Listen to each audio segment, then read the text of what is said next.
In the vast, silent theater of the cosmos, where stars are born and die in cycles spanning eons, our small world watches.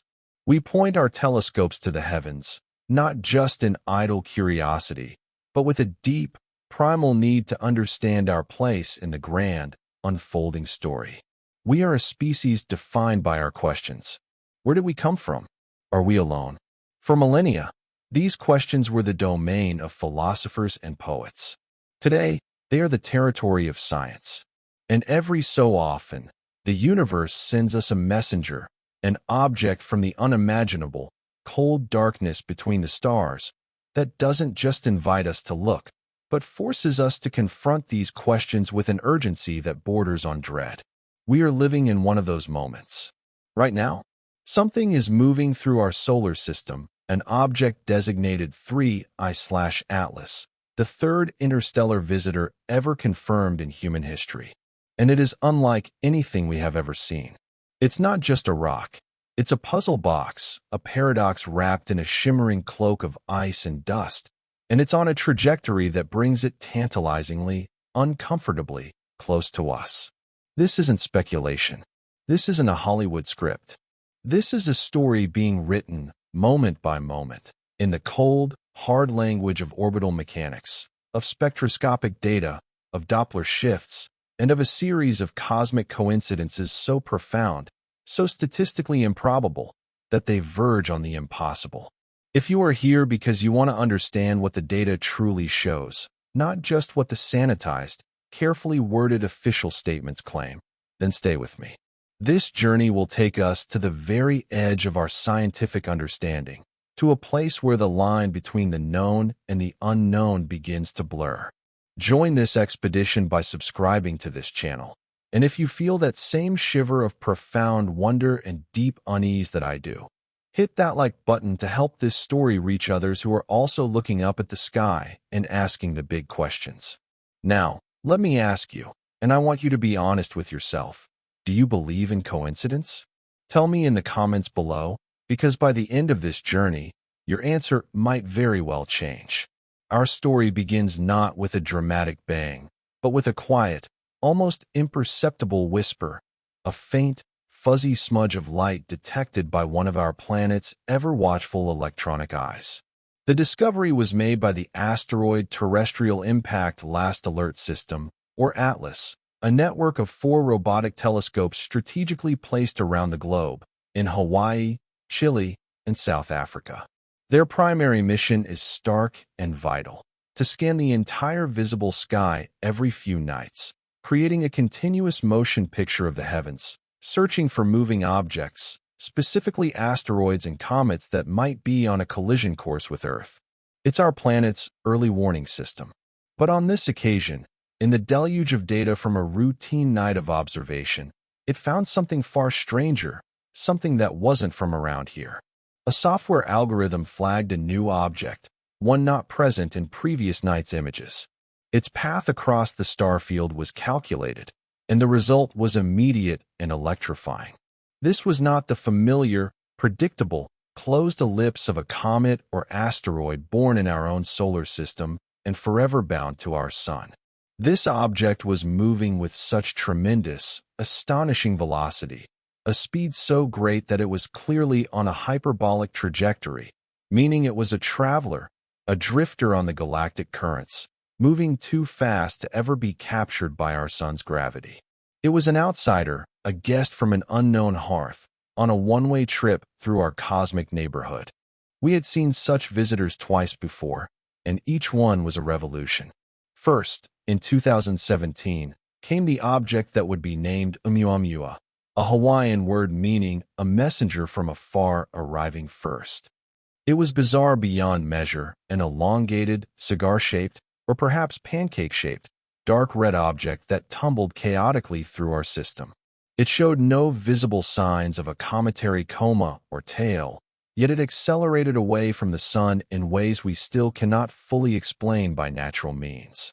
It ignited a fierce, often contentious, debate about its nature, a debate that continues to rage in the halls of astronomy to this day. Was it a new type of natural object, like a nitrogen iceberg chipped off a Pluto-like world? Or was it, as Avi Loeb boldly proposed, our first glimpse of extraterrestrial technology? Then, in 2019, came 2I/Borisov, named for its amateur discoverer. It was a much more conventional-looking comet, spewing gas and dust just as our own comets do, trailing a magnificent tail. It was a gift, giving us our first real chemical sample of the building blocks of another solar system. Both were fleeting glimpses, opening a new, precious window into the wider galaxy. But 3I/Atlas, from the very moment of its discovery and the first calculations of its orbit, was immediately and profoundly different from both of its predecessors.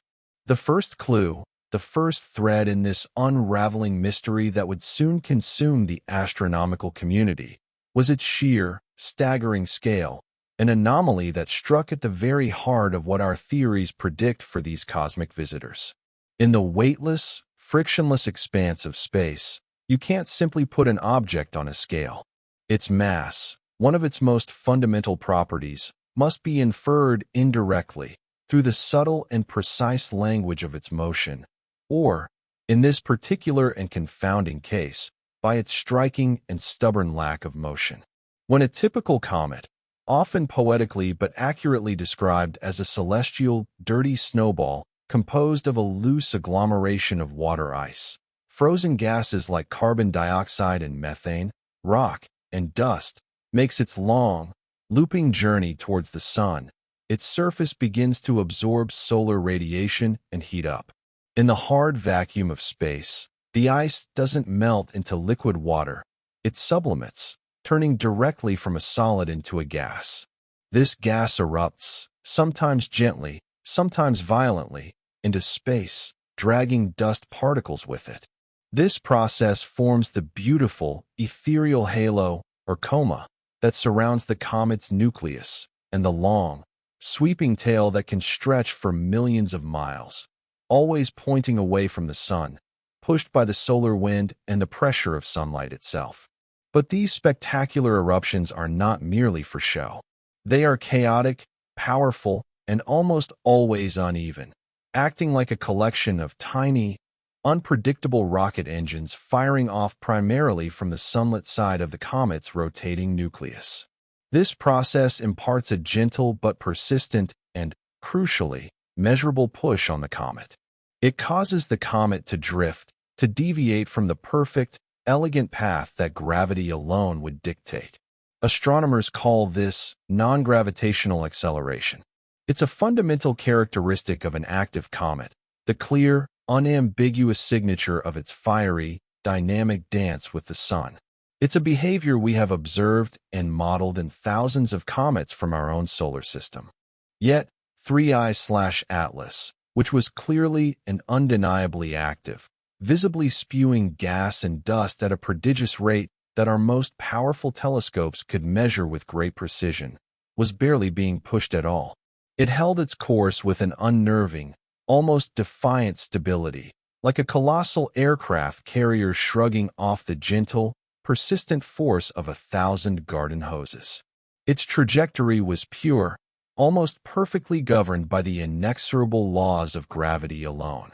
The deviation from a purely gravitational orbit was so small, it was almost non-existent. At the very edge of our detection capabilities, a whisper of acceleration where we expected a shout. The only logical explanation that could possibly fit the observational data was staggering in its implications. The object had to be immensely, almost unimaginably massive. The net thrust from its own powerful jets, which were visibly spewing tons of material into space every second, was simply too minuscule to measurably alter the momentum of such a behemoth. It was a simple matter of physics. Force equals mass times acceleration, F equals ma.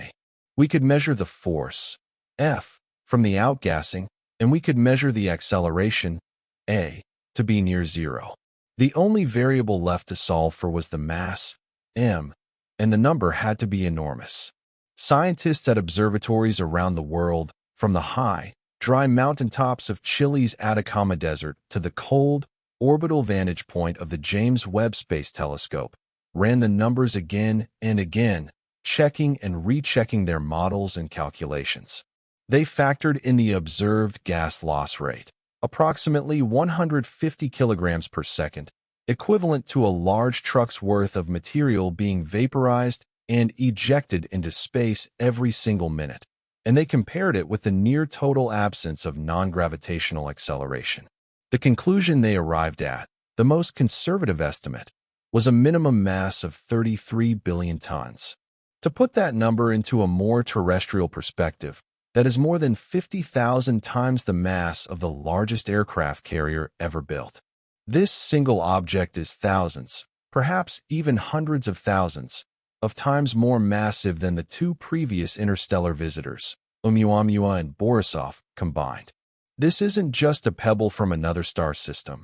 It's a veritable mountain range, a small country, given a cosmic trajectory and sent on a purposeful journey through our solar system.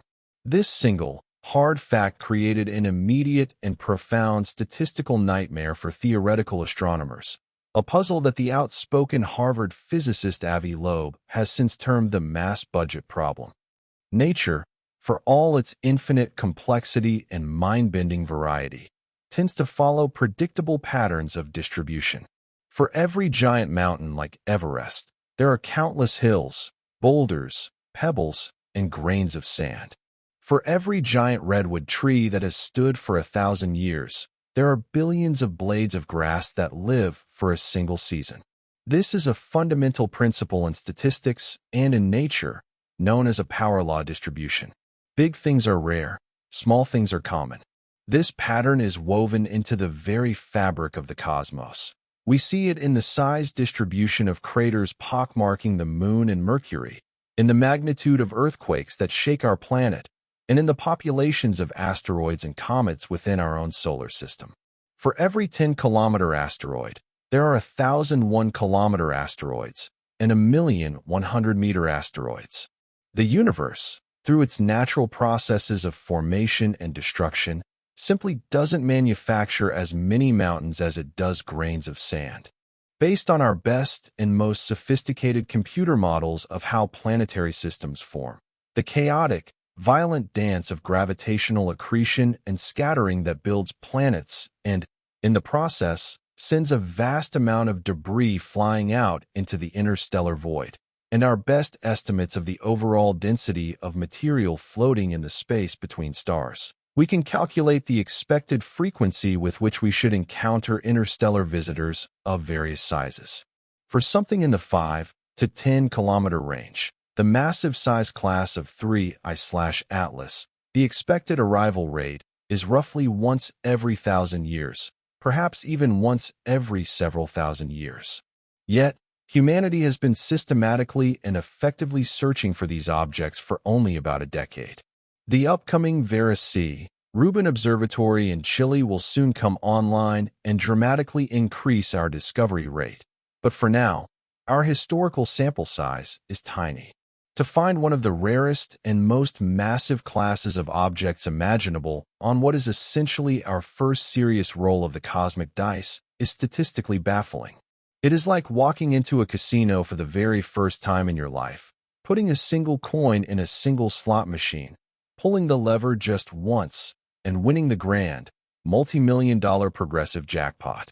It's theoretically possible, but it would make any rational person look at that machine a little closer and wonder if it was somehow rigged, or if something else was going on that they didn't understand. As Avi Loeb has repeatedly and publicly pointed out, with a logic that is difficult to refute, for us to find an object like 3I/Atlas so quickly in our search, one of two things must be true. Either our fundamental models of the universe, our cherished understanding of planet formation, of planetary dynamics, and of the overall density and distribution of interstellar material, are deeply and fundamentally wrong, or this is no ordinary piece of planetary shrapnel. But there is another way, a third possibility that neatly solves the mass problem, a possibility that is both scientifically elegant and deeply unsettling. An object can possess immense mass without being a solid, impossibly dense chunk of rock. Think of how we, as a species, have engineered our own long-distance vehicles. Consider the great sailing ships that first crossed our oceans, powered only by the wind. They were not solid logs. They were carefully constructed shells of wood, enclosing air. Consider the sleek aluminum aircraft that cross continents in a matter of hours. They are essentially hollow, pressurized tubes with wings. Consider the delicate, complex spacecraft that have carried humans to the moon and robotic explorers to the farthest reaches of our solar system. They are the epitome of lightweight structural engineering. We do not build our vehicles solid. That would be impossibly heavy, breathtakingly inefficient, and a colossal waste of precious energy and resources. We build them as shells, using the principles of engineering, geometry, and materials science to create immense structural strength while enclosing a vast, empty, and useful interior volume. Their strength comes from intelligent design and structure, not from sheer, brute force bulk. A hollow sphere, for instance, perhaps 10 kilometers in diameter with walls just a few hundred meters thick, constructed from a strong, durable, yet relatively lightweight material, could easily possess a total mass of 33 billion tons. It would be massive enough to perfectly resist the gentle, persistent push of its own surface outgassing, especially if that gas was not originating from a deep, primordial core, but from a superficial, accumulated layer of cosmic dust and ice coating its exterior after a long journey through the galaxy. From the vast and unforgiving distance of our telescopes, millions upon millions of miles away, such an object would be visually and spectroscopically indistinguishable from a solid, natural comet. It would reflect sunlight in the same way. It would develop a dusty halo, a coma, as its surface inevitably warmed and the accumulated ice is sublimated under the glare of our sun. It would, for all the world, appear to be a perfectly, boringly natural object. This is not, to be very clear, proof of artificial construction. There is no direct, smoking gun evidence that 3I/Atlas is hollow. We cannot ping it with radar to listen for an echo. But its immense and stubborn mass forces us, indeed, it compels us as scientists, to open our minds to possibilities that our standard, conservative, natural models struggle mightily to accommodate. It creates a powerful physical constraint, and within that constraint, extraordinary and unconventional ideas become scientifically plausible and worthy of rigorous investigation. The data demands it. If the confounding, almost impossible mass of 3I/Atlas was the first chapter of its unfolding mystery, its trajectory is the second, a chapter written not in words, but in the precise, elegant, and unforgiving language of celestial mechanics. Our solar system, the cosmic home we inhabit, is remarkably flat. The 8 planets, from the scorched rock of Mercury to the icy, distant realm of Neptune, all orbit the Sun on roughly the same plane. This vast, spinning disk is called the ecliptic. It is a fundamental organizing principle of our neighborhood, a geometric memory, a beautiful and elegant relic of the spinning, flattened cloud of primordial gas and dust from which everything in our system, the Sun, the planets, their moons, the asteroids, was born 4.5 billion years ago in a chaotic, but ultimately orderly process. Imagine it, if you will, as a vast vinyl record, with the Sun at the center and the planets tracing perfect, concentric grooves at different distances, each moving to the rhythm of gravity. An interstellar visitor, an object born in a different system, forged in the nebula of a different star with its own unique history, its own angular momentum, its own rotational orientation, should have absolutely no regard for our local layout. It should be an agent of chaos, arriving from a completely random direction, at a completely random angle. It should come from high above the cosmic record, or from far below it, or slice through it at a steep, arbitrary incline, indifferent to our local order. The odds of a random visitor happening to align its path closely with our ecliptic plane are, statistically speaking, small. Not impossible, but certainly not probable. The probability is roughly 1 in 500. A rare event. Yet, 3I/Atlas arrived on a path nearly perfectly flat, its orbital inclination tilted by only a few degrees from the ecliptic plane. It is moving retrograde, or backward, compared to the planet's direction of orbit, which is interesting in itself, but the key fact is that it is firmly on their plane. From a statistical standpoint, that's the first roll of the cosmic dice that came up as a surprising double sixes. But the anomaly of its path doesn't stop with this highly improbable planar alignment. It gets stranger, more specific, more patterned. The object's trajectory doesn't just slice through our system on this flat plane. It seems to thread its way through the planets with an almost uncanny, disquieting precision. Its path brings it remarkably close to three of them: Mars, Venus, and the giant of our solar system, Jupiter.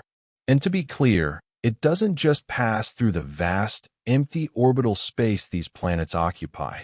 It arrives at specific points along their orbits when the planets themselves happen to be in the immediate vicinity.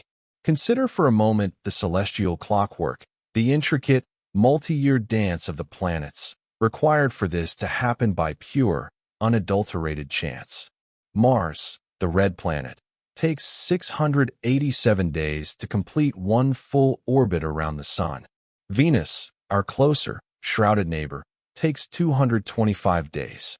Jupiter, the lumbering gas giant whose immense gravity shapes the entire solar system, takes a full 12 years to complete its stately journey around our star. They are all at vastly different distances, moving at vastly different speeds, each occupying a specific, predictable location in their orbit at any given moment.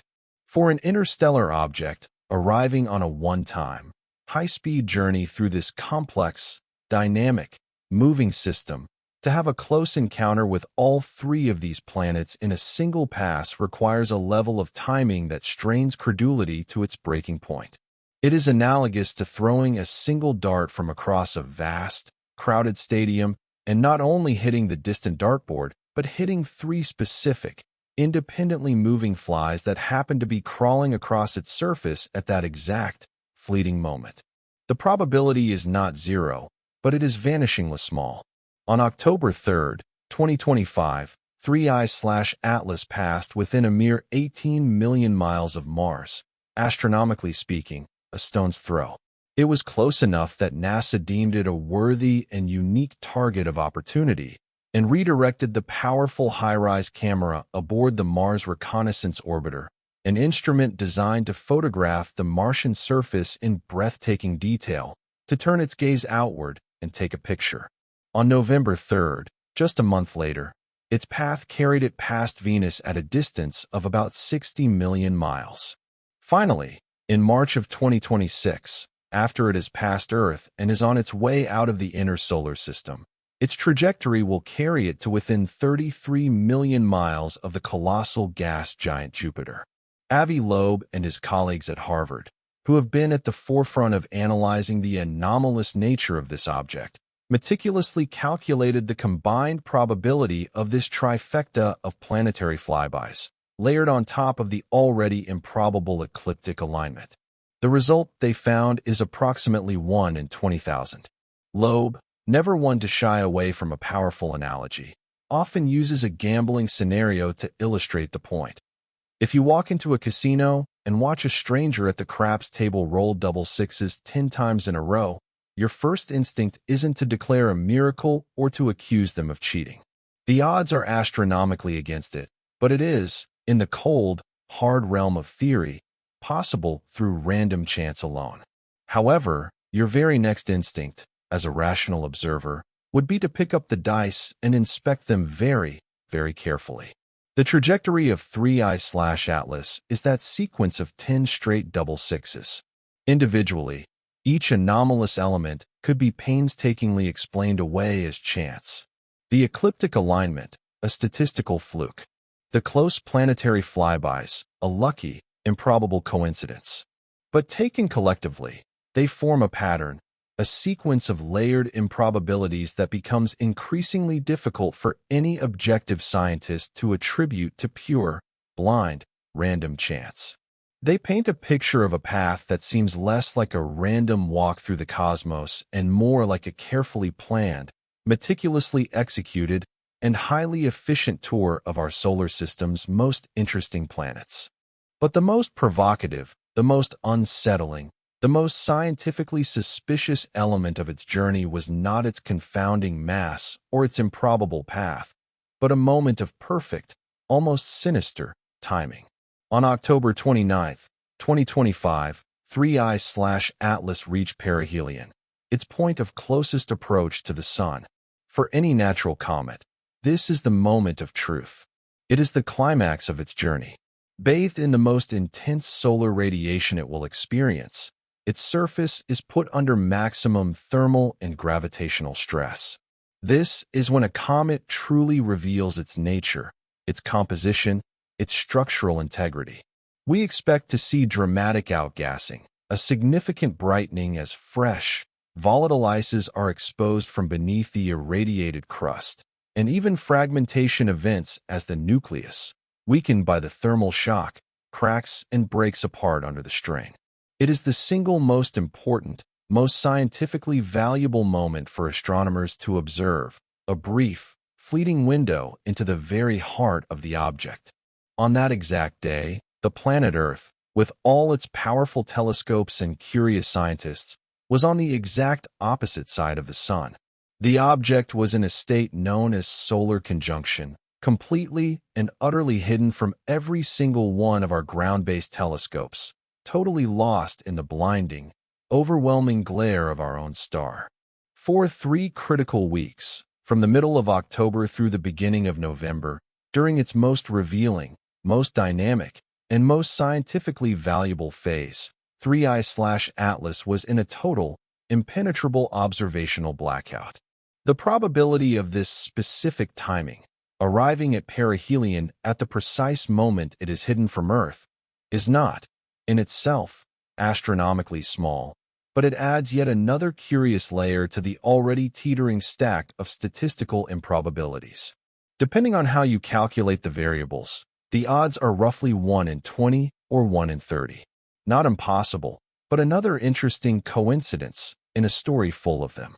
More importantly, from a strategic standpoint, if you were designing an interstellar mission that required making a critical, unobserved maneuver, you could not choose a better time or a better place in the entire solar system. Perihelion, the point of closest approach to a massive body like the Sun, is the optimal location for a propulsive maneuver, thanks to a well-understood principle in astronautics known as the Oberth effect. By firing your engines when you are moving fastest, at the very bottom of a deep gravity well, a small amount of thrust produces the largest possible change in your orbit's energy. A sophisticated spacecraft could use the Sun's immense gravity to amplify a relatively small braking thrust, slowing down just enough to be captured from a hyperbolic escape trajectory into a permanent, stable, closed orbit around our Sun. It's the most fuel-efficient way to change an orbit. If 3I/Atlas executed such a maneuver on October 29th, we would not have seen it happen. The blinding glare of the Sun provided the perfect, impenetrable cover. We would only discover the change weeks or months later, when the object finally re-emerged from the solar glare, and we could begin the painstaking, meticulous process of collecting new positional data, recalculating its path, and comparing it to the pre-perihelion trajectory. Any deviation, however small, would be a smoking gun. As of mid-November, when the object became visible again to our largest telescopes, the initial, preliminary observations suggest its trajectory remains hyperbolic. That is, it appears to still be on an escape path from the solar system, moving too fast to be captured by our Sun's gravity. There were no obvious signs of a major propulsive event, no dramatic, easily detectable change in its course. But this is far from the end of the story. The data is still being collected and analyzed, and the verdict is far from in. A subtle, precision course correction, A small nudge made in the shadows of the sun might not become apparent for some time. Precise orbital determination is a long and exacting process. It requires months of continuous observations from multiple observatories around the world to establish a long enough baseline of measurements to detect the tiny, minute deviations from a purely gravitational path that would betray a hidden maneuver. We are currently in a state of observational limbo, a period of profound scientific uncertainty, waiting for the data to accumulate and tell us definitively if the path the object is on now is the exact same one it was on before it vanished from our sight. This gap, this period of induced blindness, is where legitimate scientific questions mix with rampant speculation, and where responsible scientists must tread a fine and difficult line between open-minded, data-driven inquiry and unfounded, wishful fantasy. Even before its convenient disappearing act, our best and most powerful telescopes were seeing strange and puzzling things, hints that this object was not behaving quite as expected. On July 21st, 2025, the Hubble Space Telescope, our venerable eye in the sky, orbiting high above the blurring, distorting effects of Earth's atmosphere, captured the first truly high-resolution images of the visitor. They showed the expected teardrop-shaped cocoon of dust and gas, the coma. But they also showed something that immediately drew the sharp attention of the scientific community, a faint but distinct, jet-like extension of scattered light pointing toward the sun rather than away from it. This was deeply puzzling. Comet tails, by their very definition and the physics that governs them, are formed by the solar wind and the pressure of solar radiation pushing gas and dust particles away from the sun.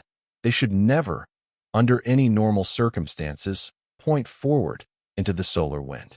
NASA scientists quickly and reasonably explained it away as a potential imaging artifact, a form of optical illusion. When you take a long exposure of a fast-moving object against a static background of stars, you can get motion blur that creates streaks and other spurious features. The specific geometry of this particular observation, they argued, could have created the appearance of a forward-facing jet when none was actually present.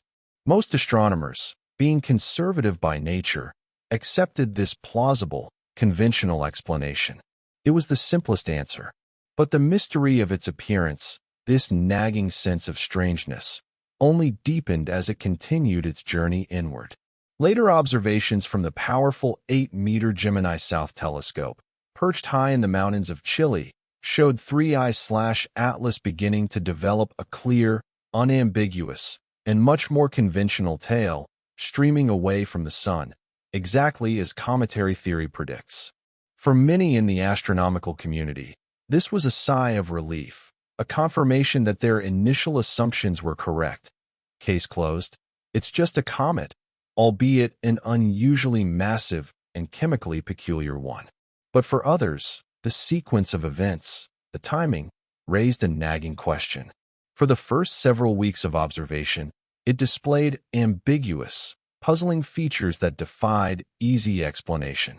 Then, just as it crossed into the inner solar system and the solar heating intensified, it began to look more and more like a conventional, well-behaved comet. It was as if it was shedding a disguise.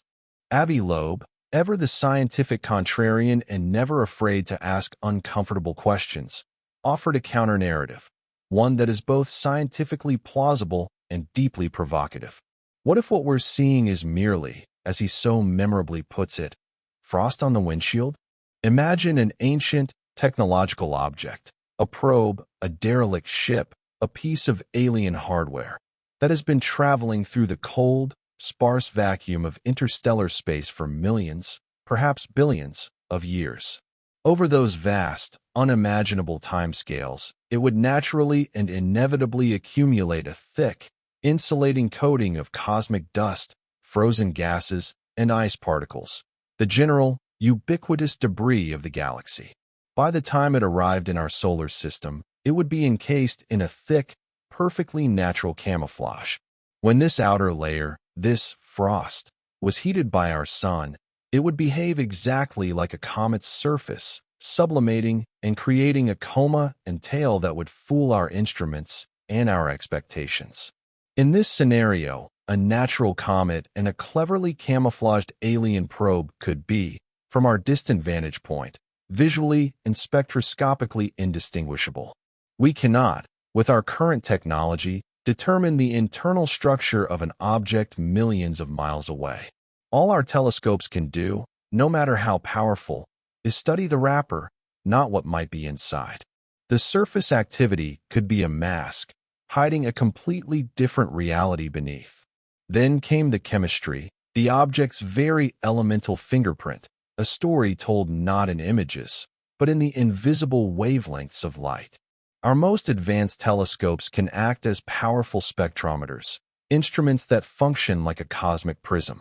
They take the faint light coming from the comet's gaseous halo, the coma, and break it down into its constituent wavelengths, producing a spectrum, a barcode of light and shadow that reveals the precise chemical composition of the gases being released. It is a form of remote forensics, allowing us to identify the atoms and molecules being vaporized off the object's surface from millions of miles away.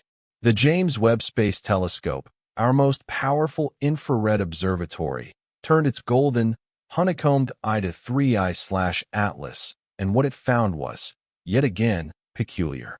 The data showed that the object was releasing a tremendous amount of carbon dioxide, at a rate roughly 8 times higher than its output of water vapor. This is a highly unusual ratio compared to the vast majority of comets that originate within our own solar system, which tend to be overwhelmingly dominated by water ice. Now, this finding doesn't, in itself, scream alien technology. A natural explanation was quickly proposed. It could simply mean that 3I/Atlas formed in an extremely cold, distant region of its parent star system, far from its star's warmth, in a zone where carbon dioxide ice is more common and more chemically stable over billions of years than water ice. It could be a clue not to its artificiality, but to its incredibly distant and frigid birthplace. But the chemical oddities did not stop there. The Very Large Telescope, a massive array of 4 8.2-meter telescopes perched high in the Chilean Andes, detected something even more peculiar, a detail buried deep within the object's complex spectrum, a distinct signature of vaporized atomic nickel. Now, nickel itself is not unprecedented in comets. It has been detected before, most notably in the previous interstellar visitor, 2I/Borisov. But in every previously documented case, in every comet we have ever studied in detail, nickel almost always appears alongside its cosmic twin, iron, in roughly equal measure. This is because nickel and iron are forged together in the same violent nuclear furnaces of dying, massive stars, and they travel together through the cosmos, condensing into the same primordial dust grains that eventually form planets, asteroids, and comets. Finding one without a corresponding, proportional amount of the other is, from a chemical standpoint, deeply strange. It's like finding smoke without fire or thunder without lightning. It's not theoretically impossible, but it suggests very unusual and specific chemical circumstances that are not typical for our solar system. Of course, several natural explanations were put forward immediately. Perhaps the iron is indeed present, but it's locked away in more resilient, less volatile compounds that are harder to break down under solar heating. Or perhaps our instruments, for complex technical reasons related to the specific conditions in the coma, simply couldn't detect the iron signal at the required sensitivity. Or, perhaps the most straightforward explanation, 3I/Atlas was simply born in a stellar environment with a chemical composition fundamentally and radically different from our own. It's a valid hypothesis, but one that only deepens the mystery of its origin. To add yet another layer to this already dense chemical puzzle, scientists noted that the object was carbon chain depleted. It showed unusually low levels of the simple 2 and 3 carbon molecules, like C2 and C3, that are the chemical hallmark of many comets. These molecules, particularly dicarbon, C2, are what typically produce the beautiful, ethereal green fluorescence often seen in the comas of comets as they are excited by the sun's ultraviolet light. Yet, in early September, during a total lunar eclipse when the skies were exceptionally dark and clear, amateur and professional astrophotographers around the world captured stunning images showing 3I/Atlas glowing with a distinct and unmistakable green hue. Where did this green light come from if the expected source molecules were missing or depleted? The answer is not entirely clear and is still being debated. It might have come from a different molecule, such as cyanide, CN, which other telescopes did detect in increasing concentrations as the object neared the sun, and which can also produce a green glow under certain conditions.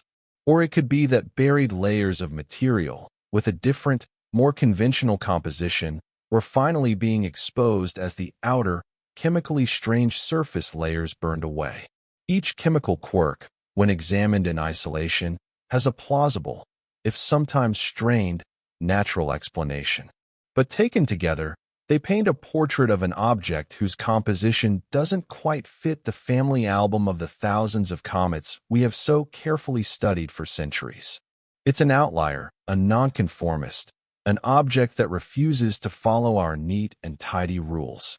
This brings us to the present moment, to the quiet anticipation felt in control rooms and university departments around the world, and to the critical date of December 15th. On that day, 3I/Atlas will make its closest approach to planet Earth. At a distance of 1.8 astronomical units, or about 170 million miles, it poses absolutely no physical threat to us. To be perfectly and unequivocally clear, it will be more than 700 times farther away than our own moon. There is no danger of impact. But for an object confirmed to have been born in another star system, it is the closest documented pass to our planet in all of human history. It represents our last, best chance to study it in exquisite detail before it begins to recede, fading back into the interstellar night from which it came, its secrets potentially intact forever. Every major observatory on and off this planet will be turned towards it, a global, coordinated campaign of observation. The Hubble and James Webb Space Telescopes, our crown jewels of astronomy, will dedicate precious, highly contested observation time to stare at this visitor, capturing images and spectra with unparalleled clarity. Ground-based facilities with powerful adaptive optics systems, which use lasers to create artificial guide stars and deformable mirrors to cancel out the blurring effect of our turbulent atmosphere, will capture the sharpest possible images from the Earth's surface. They will be looking for answers to a long and urgent list of questions. Is the nucleus a single, solid, monolithic body? Or is it fractured, fragmented, or perhaps even a close binary system of two or more objects orbiting each other, which could help explain some of its strange behavior? Is the outgassing perfectly symmetric and chaotic, as expected from a spinning, tumbling, natural body, or is it focused in specific, controlled, or even modulated jets that could hint at an engineered structure or a form of propulsion? Does its rotation appear stable and predictable, or is it tumbling chaotically through space, as Oumuamua was, a behavior that some have interpreted as a sign of a defunct, uncontrolled artificial object? And most importantly, with the longest possible observational baseline now established, they will track its trajectory with microscopic, painstaking precision. Is it still, after all this, following a purely gravitational path? Or is there now, after its hidden perihelion passage, incontrovertible evidence of a subtle, unexplained acceleration, a final, tiny course correction made in the shadows, a smoking gun that would change the world? We must be crystal clear and intellectually honest about what we can and cannot learn from these observations. Even with our most advanced and powerful technology, we will not be able to see inside it. We cannot know its internal structure with any certainty. We cannot send a probe to it. It is moving too fast and is too far away. We will not be able to definitively pinpoint its exact star of origin. Its journey has been too long, its path too altered by the gentle, persistent, and chaotic tides of galactic gravity over millions of years. And, most profoundly, we can never know its purpose, if it has one. Telescopes, no matter how powerful, cannot measure intent. Our best data, our most perfect images, and our most detailed spectra will still leave us with a degree of uncertainty. But it will be an informed uncertainty. It will narrow the range of possibilities. It will either strongly reinforce the natural explanation, allowing us to file this object away as a fascinating but ultimately mundane cosmic coincidence, a black swan natural event, or it will deepen the mystery, providing documented, peer-reviewed, and persistent anomalies that resist all easy and conventional explanation. This object, this silent and enigmatic traveler, has forced a conversation that many in the mainstream scientific community are deeply uncomfortable having. It has made us confront the inherent limits of our own assumptions and the potential, dangerous narrowness of our search for life and intelligence beyond Earth. For decades, the search for extraterrestrial intelligence, or SETI, has been dominated by a single, powerful, and conservative paradigm: listening. We have scanned the skies with our largest radio telescopes, listening patiently for a structured, artificial, narrowband signal from a distant star. This is considered legitimate, if speculative, science, and it is a worthy endeavor. But to suggest that a physical object, a piece of actual hardware, a probe, might be passing through our own solar system is often met with professional scorn, derision, and accusations of sensationalism. This intellectual double standard has a logical, if overly conservative, basis. The universe is filled with an uncountable number of natural objects: rocks, ice, dust, and gas. The simplest and most probable explanation for any rock we see is that it's just a rock. Science operates on the powerful and effective principle of Occam's razor. The simplest explanation that fits all the facts is usually the correct one. But probability and Occam's razor work differently when you have a tiny, statistically insignificant sample size. If we had observed 10,000 interstellar objects and only one of them showed strange and unusual properties, dismissing it as a natural fluke would be the most rational and scientific response. But we have only confirmed 3, and the third one displays a remarkable, confounding cluster of properties that, individually, seem unlikely and collectively produce a compound improbability that is difficult for any open-minded, data-driven person to ignore. This is the very core of Avi Loeb's controversial but critically important argument. He proposes that we need to develop a formal, objective, and pre-agreed-upon system for evaluating these objects, a scale from definitely natural to definitely artificial, to ensure that we don't dismiss a genuine, world-changing discovery out of an overabundance of scientific caution, institutional inertia, or a fear of professional ridicule.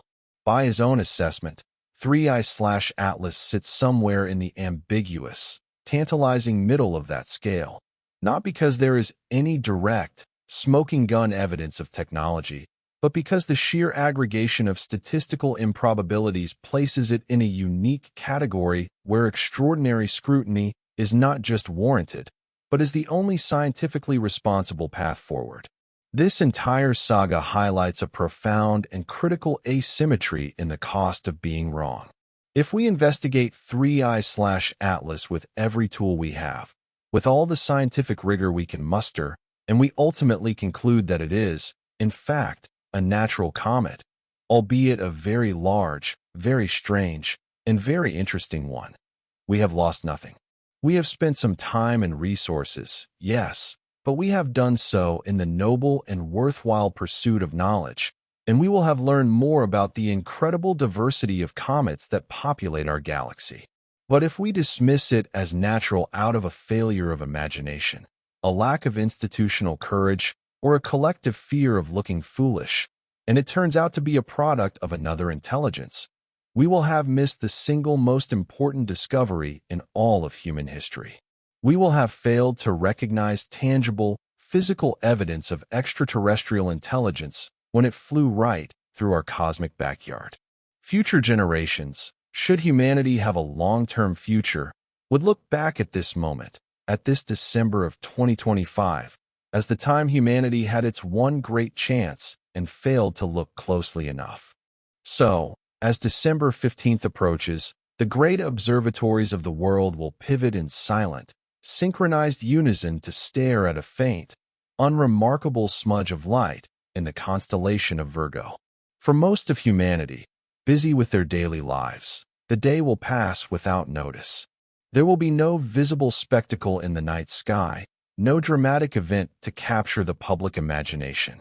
The true significance of the moment exists only in the quiet, invisible hum of data flowing from giant telescopes to powerful supercomputers, in the complex, jagged lines of a spectrum, in the subtle, almost imperceptible shift of a few pixels on a computer screen.